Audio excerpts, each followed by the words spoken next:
Jelajahi cara baru mendapatkan informasi. Download Metro TV Extend sekarang.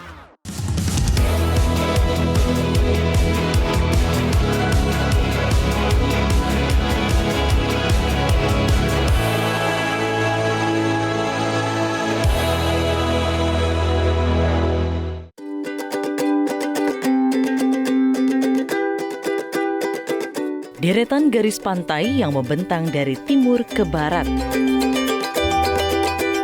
Gugusan pulau-pulau yang tersebar di penjuru Katulistiwa Nusantara.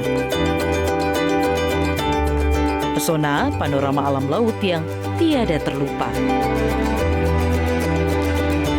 Membuat Indonesia dikenal sebagai negara kepulauan nan elok jelita.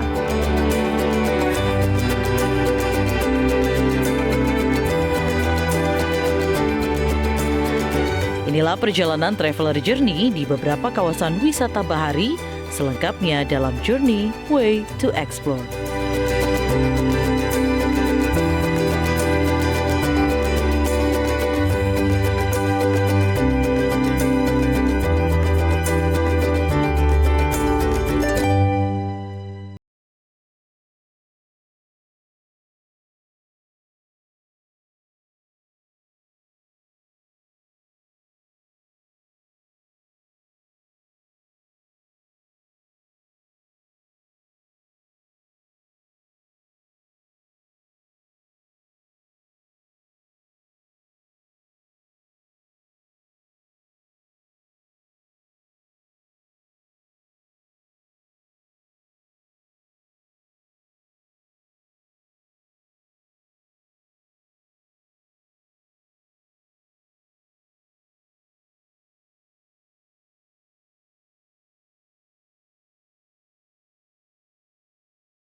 Itu dia kapal yang akan membawa saya untuk berkeliling pulau-pulau di sekitar Labuan Bajo.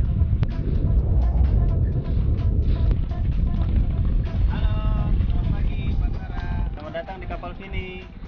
Halo, Mbak. Ya, Gili Lawa merupakan salah satu pulau yang biasanya akan dikunjungi wisatawan saat sailing komodo atau berlayar mengelilingi pulau-pulau di sekitar Pulau Komodo. Hanya sekedar berlayar, saat ini sedang marak paket-paket wisata yang menawarkan live on board atau menginap di kapal. Biasanya wisatawan akan dibawa berkeliling ke berbagai pulau dan spot diving menggunakan kapal. Sekaligus tinggal di kapal selama beberapa hari.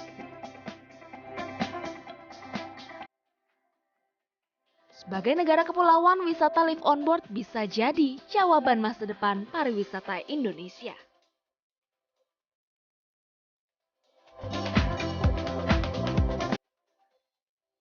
Dengan kecepatan penuh, kapal ini siap mengajak saya berpetualang ke pulau-pulau di sekitar Pulau Komodo. Dari Gili Lawa, saya pun berlayar menuju ke titik selanjutnya, Pasir Timbul, Taka, Makassar. Destinasi berikutnya, Pasir Timbul, Taka, Makassar.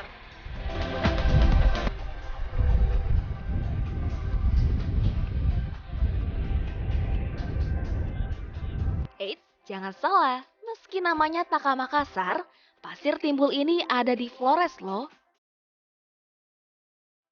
Pulau ini dibentuk dari pasir yang berkumpul dan membentuk daratan.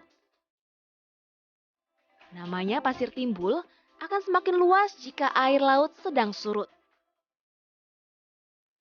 Air laut di sekitar pulau pasir ini pun sangat menggoda. Jernih seperti kolam renang. Gradasi beningnya laut di sekitar Taka Makassar sungguh membajakan mata. Di sini wisatawan bisa berenang, snorkeling, ataupun sekedar berjemur menikmati suara ombak dan angin yang bertiup.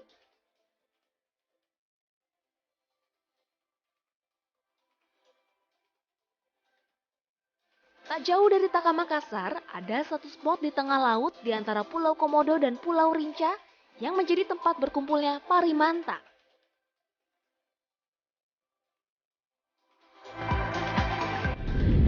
Nah, saat ini kita sudah di Manta Point untuk snorkeling bersama manta. Bang Ruby, Ya, kita mau snorkeling bersama manta. Apa-apa saja yang harus diwaspadai? yang harus diwaspadai di sini adalah arus ya, yang paling utama ya. Karena kan manta kan gemarnya di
Hai travelers, kenalin, ini Natuna, sebuah kabupaten di Kepulauan Riau yang masuk dalam 7 pulau terdepan NKRI loh, dan tetanggaan langsung sama 7 negara. Pengalaman yang berbeda dan mungkin wisatawan jarang datang ke sini ya.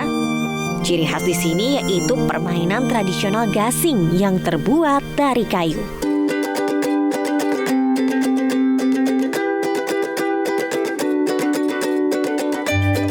Menariknya, cara bermain gasing ini nggak hanya dilemparkan menggunakan tali, tapi juga di papan kaca untuk mengadu gasing. Gasing yang berputar lebih lama, maka itulah juaranya. Tapi ternyata selain budaya, Natuna punya potensi wisata minat khusus yang sangat menarik.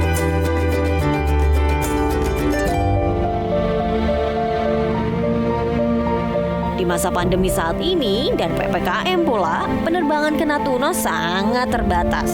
Sekitar 2 kali seminggu, itu pun bisa delay ataupun cancel. Dari Jakarta, kami transit di Batam, lalu ke Natuna. Total lama perjalanan naik pesawat ya sekitar 3 jam.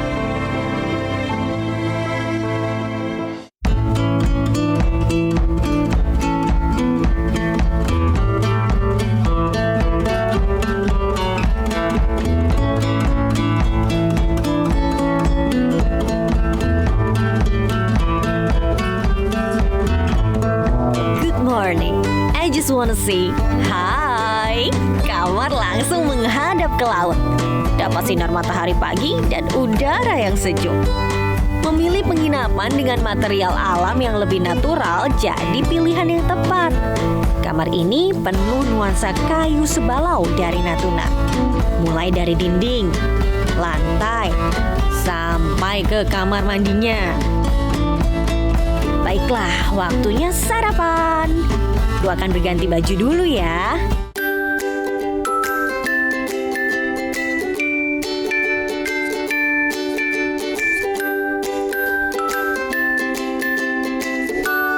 Gak sabar banget untuk sarapan karena cuaca cerah plus pemandangannya cantik banget.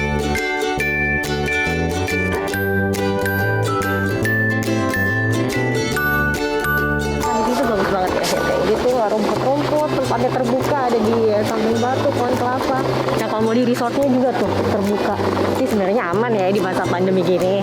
Tapi di depan tuh ada laut. Jadi penasaran, kayaknya lebih enak deh kalau sarapan di sana. Jadi kita request di sana deh.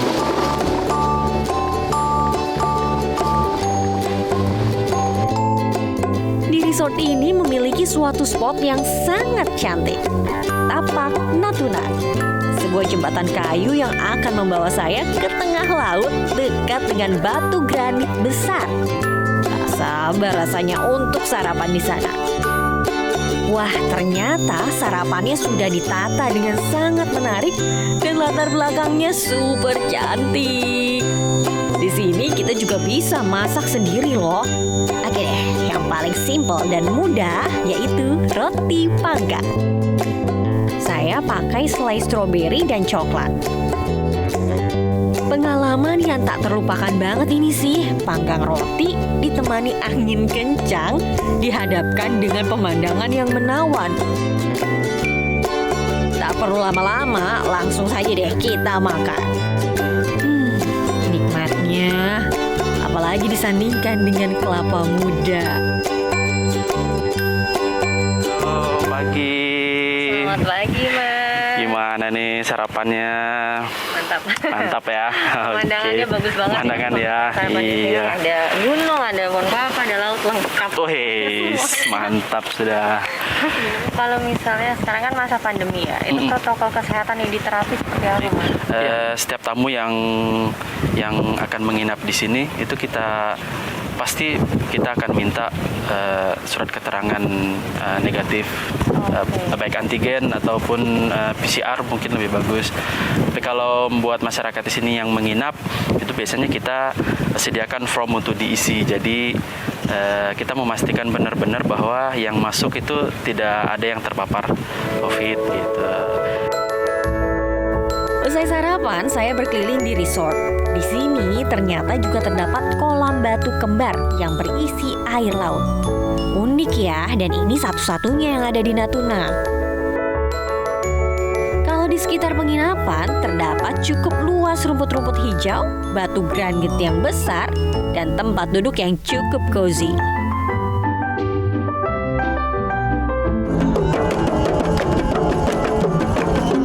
Sore hari kami melihat ada sekelompok penari yang sedang berlatih di tapak Natuna.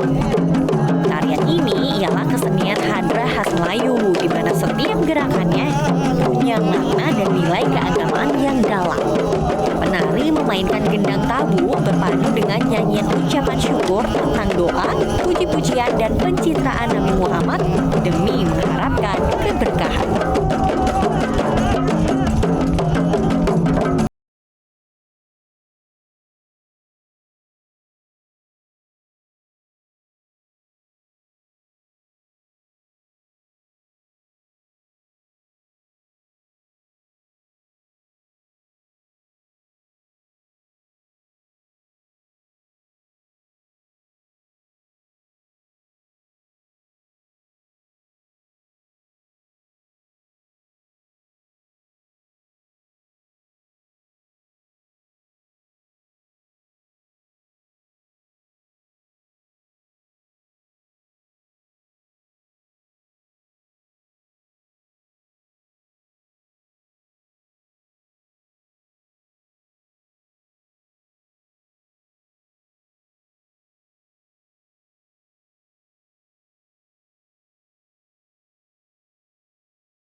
Selamat datang di Morotai. Salah satu pulau terluar di Indonesia ini menyimpan banyak cerita. Mulai dari kekayaan alam bawah lautnya yang melimpah, hingga kisah sejarahnya yang mendunia. Inilah Morotai, mutiara di bibir Pasifik.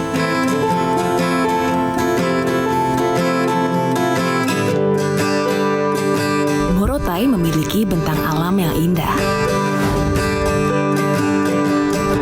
Daerah di ujung timur Maluku Utara ini menyimpan cerita sejarah dunia yang membuat Morotai semakin istimewa.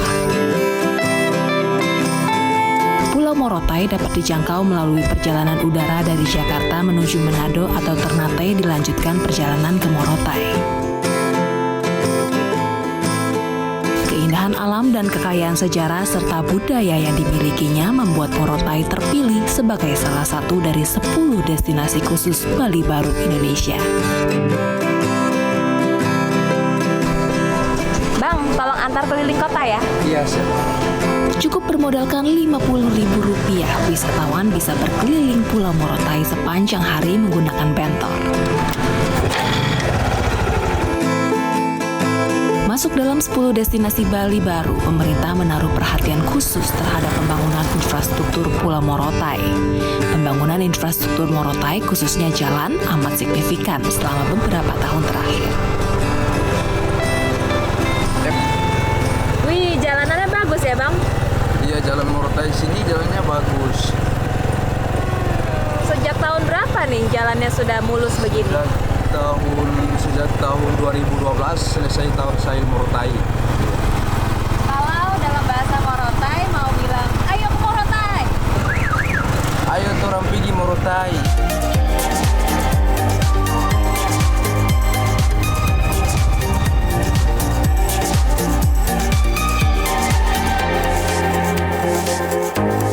Daerah timur Indonesia ini telah dilengkapi dengan akses jalan yang memadai untuk menuju ke objek-objek wisata di Morotai.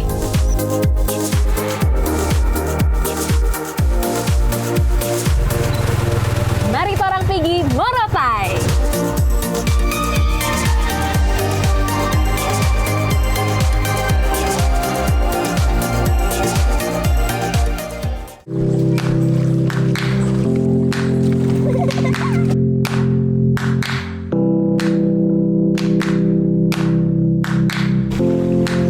Morotai memiliki banyak sekali pulau-pulau kecil di sekitarnya. Wisatawan bisa melakukan island hopping untuk mengeksplorasi keindahan pulau-pulau di Morotai.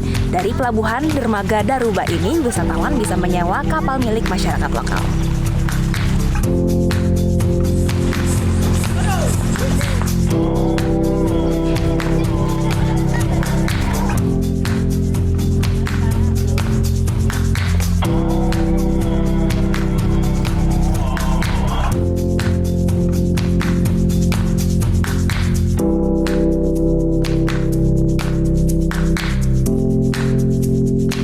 Ini adalah salah satu pesona alam yang dimiliki Morotai, namanya Pasir Timbul. Pasir Timbul ini akan semakin luas pada saat surut terendah.